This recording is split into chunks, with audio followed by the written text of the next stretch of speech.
Halo teman-teman, assalamualaikum warahmatullahi wabarakatuh. Jumpa lagi di tutorial Godot, tapi bukan note. Sekarang kita bakal ngedip tentang array dan dictionary permintaannya Bang Raja Capek. Ya Allah, nickname Raja Capek. Oke, jadi di sini aku sudah menyediakan.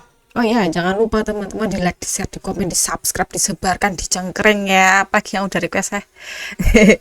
Dan makasih banyak atas support-supportnya. Jadi eh apa sih aku mau ngomong apa? Oh iya, array sama dictionary. Kalau misalnya di awal-awal ini aku udah mengcompile semua yang aku tahu. Ini nah, aku jauhin dulu.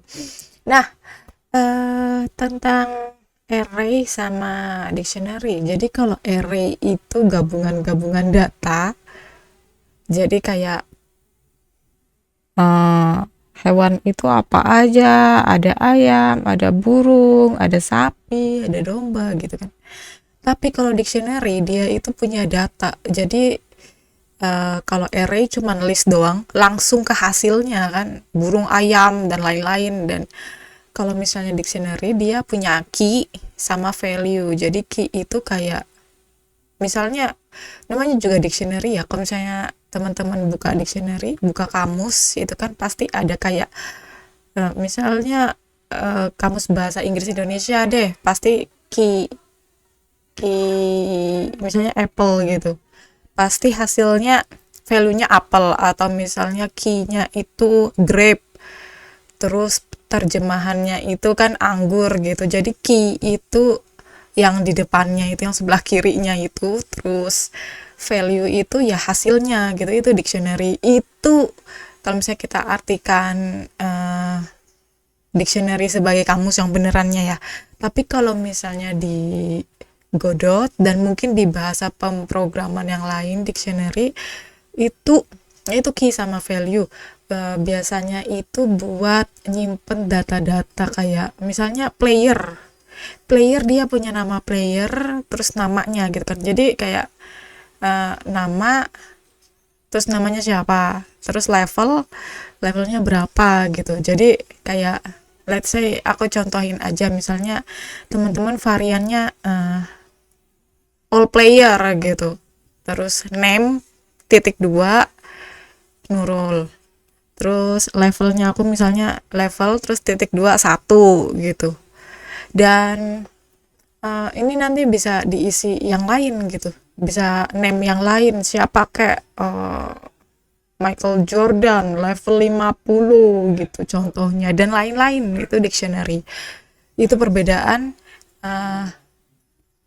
apa tuh namanya tadi, array sama dictionary. Oke, kita langsung aja ke sini. Aku rapihin dulu sebentar karena habis menggambar-gambar ribet sekali. Oke. Jadi array teman-teman, di sini bisa dilihat aku sudah menulis banyak sekali. Jadi array itu kalau misalnya ditulis di Godot, perbedaannya itu array yang cuman daftar doang ya, nggak pakai key value gitu, dia ditulisnya pakai kayak gini nih, pakai kurung buka kurung tutup yang siku yang kayak gini nih. Kalau dictionary kan nanti ya, kita array dulu nih. Kalau dictionary perbedaannya dia punya kurung yang ini nih, emang samping samping P sama-sama, tapi kalau dictionary yang keriting gini gitu. Nah pokoknya kalau array yang siku begini, ini tandanya. Dan ini ada apple, banana, mango, ada tanda petik seperti yang kita tahu itu karena string. Terus setiap value-nya dipisahin pakai koma. Pakai koma seperti ini. Jadi ini cara menulis array yang biasa. Terus kalau misalnya ada yang tanya, ini kan string semua nih, ini kata-kata semua. Kalau misalnya aku taruh misalnya bool atau angka int, boleh nggak gitu? Boleh, bisa dicampur-campur. Jadi sudah aku sediakan di sini teman-teman. mix, gak usah pakai tanda petik. Itu pertanda kalau dia int ya kan, angka, terus ini tanda petik lagi, terus ini bool, true atau false. Jadi bisa dikombinasikan. Dan gimana kalau menulis kosongan? Ya udah tinggal ditulis kosong, nggak usah ada apa-apa, tapi kurung tutup kurung bukanya yang begini. Oke, tuk kayak gitu. Jadi begini cara menulis array.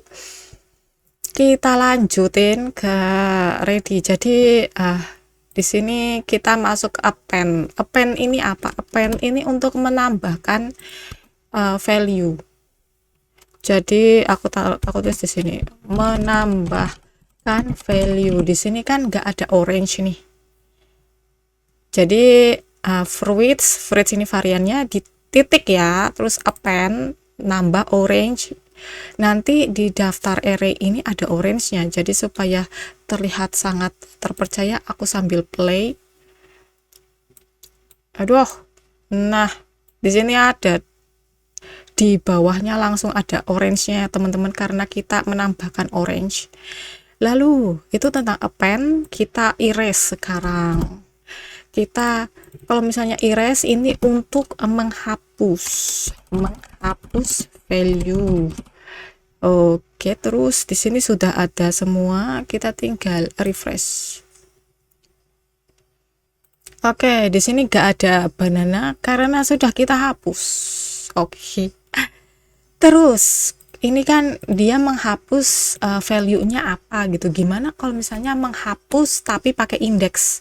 Dan seperti yang teman-teman ingat juga, indeks itu jadi urutannya ya, indeks itu urutan, dia nggak mulai dari angka 1, mulainya dari angka 0. Jadi aku mau nge-remove di angka 0, otomatis apple. Aku mau nge-remove apple. Ini caranya kayak gini. Kalau misalnya teman-teman mau 5 kayak apa terserah gitu.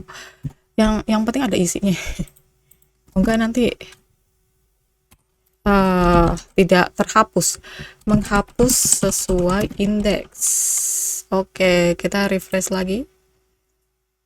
Dan ini hasilnya cuman ada mango dan orange. Dia adalah makhluk-makhluk yang tidak tereliminasi. Dan kalau misalnya kita mau menghapus semuanya, bisa pakai clear, menghapus semua value, namanya juga clear ya, jadi semuanya dihapus. Jadi munculnya begini, cuman kurung buka kurung tutup. Kenapa ya? Karena udah menghapus semua value ya. Makasih banyak. Ini aku kasih ini lagi aja karena kita bakal apa sih, menggunakan varian fruit buat di bawah-bawah.